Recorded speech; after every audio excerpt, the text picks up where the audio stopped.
Hi guys, today i-review ko sa inyo itong bagong labas na Miss Dior na flanker, and this is the Rose Essence. Meron ako nitong maliit na sample. So lucky na nabigyan ako nitong tester or sample. Ang cute nung box niya. Meron, alam niyo yun, tester lang siya or sample lang siya ha. Pero talagang pinag-isipan yung box. May parang texture siya na design dito. Ang cute niya guys. This is 2 ml.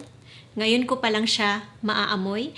Dito sa my Miss Dior, kasi ang daming nagre-request na i-review ko to, no? Lagi ko silang naaamoy sa store. Mabango sila guys. Mababango naman sila. Very light. To me, it's a simple parang floral na pabango. Some of them are very light and some of them are medyo stronger. Wala naman akong hindi gusto sa kanila. I just find them, as of the moment, syempre, pwede namang magbago yung skin ko, yung ilong ko, alam niyo yun. Kasi siguro marami pa akong gustong i-prioritize na ibang pabango. Pero sa akin kasi parang ang simple lang nila na parang you've smelled it somewhere. Although sa line na to, pagpasensyahan nyo na guys kung medyo maingay yung mga kapitbahay, no? Naglalaro sila sa labas. Ang gusto ko sa kanila, and I might buy, hindi pa ngayon, pero gusto ko siyang bilihin, is yung Absolutely Blooming. Gusto ko siya, and I think it's the strongest yata sa line na yon. I could be wrong, pero parang siya yung gusto ko. Hindi ko pa lang siya bibilihin ngayon. And I find it really parang heavy and strong. To me, maganda yata siya pag rainy season, burst season. So kung bibilihin ko siya ngayon, parang hindi ko pa naman siya magagamit. So dito na tayo. Okay, alam ko, clinic nyo to kasi gusto ninyong malaman yung amoy nitong Rose Essence. So Miss Dior Rose Essence is a cheap floral fragrance for women. And kalalabas lang niya nitong 2022. Top notes are geranium and green notes. Middle notes is grass rose. Base notes are gaiac wood, vetiver, musk, and patchouli. Okay, meron siyang patchouli. Spray na natin. Okay. Again, parang super light, watery na type ng floral. Very light. Very, very light.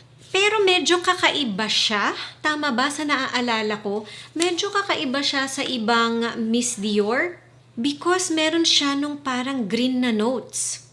So sige, sabihin na nating siguro kung sa itatabi lang yung lightness niya, parang malapit siya sa Rose and Roses. Pero eto, medyo nag-iba siya ng konti kasi may something...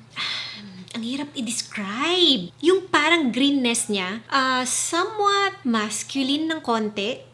Yes, naamoy ko na ngayon yung fresh na rose. And yun, meron siyang note na parang may pagka-masculine ng konti.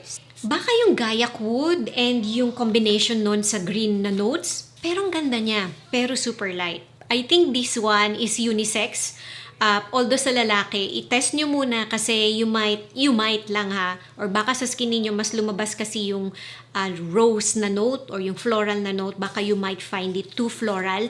Pero sa akin, no, this is rosy, fresh na parang petal ng rose na may green na note, na may pagka-masculine. Hindi siya woody na woody kahit na nakalagay doon sa notes niya na meron siyang woody na notes or wood na notes. Mabango siya. Yeah, habang tumatagal, mas nagiging parang medyo masculine na siya. Kung babae ang gagamit nito, medyo parang somewhat powerful ng konti kahit na delicate siya.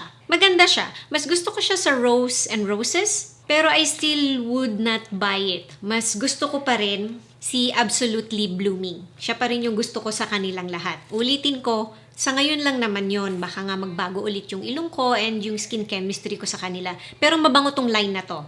I hope maamoy niyo siya sa store kung gustong-gusto ninyo yung amoy ng rose petal na may pagka-powdery. Hindi siya sweet na sweet. Very delicate yung amoy niya. Actually, may pagka parang light na sophisticated siya.